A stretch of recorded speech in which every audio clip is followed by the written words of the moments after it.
Significa ricordare uno dei più grandi siciliani, ricordare quella Sicilia che ha resistito e combattuto la mafia, quei tanti siciliani che continuano a combattere la malavita, l'organizzazione criminale, il potere mafioso. E questo è il palazzo delle regole, il palazzo delle istituzioni. E, come dire, omaggiare con un tributo a un grande uomo è anche un modo per dire che la Sicilia non solo non dimentica, ma continua la battaglia.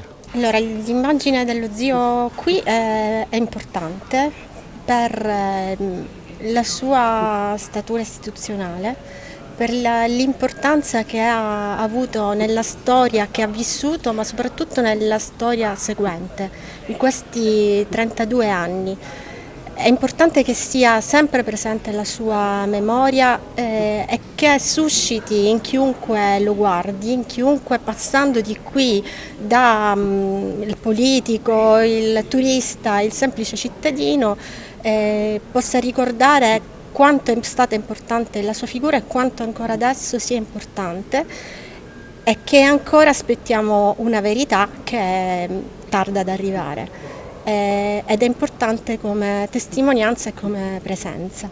Nasce da Rita Borsellino, dalla trama di rapporti che lei ha tessuto in tutta Italia, e la sua idea era molto semplice, che era un po' quella di Paolo: ognuno di noi deve contribuire per quello che sa fare e per quello che ha a disposizione. Una ditta di Bergamo, assieme a un nostro carissimo amico d'infanzia che è cresciuto praticamente con noi e che adesso si trova all'interno di questa ditta, avevano pensato di essere presenti a Palermo per questo 19 luglio. Con cosa? Con quello che sapevano fare, con quello che hanno.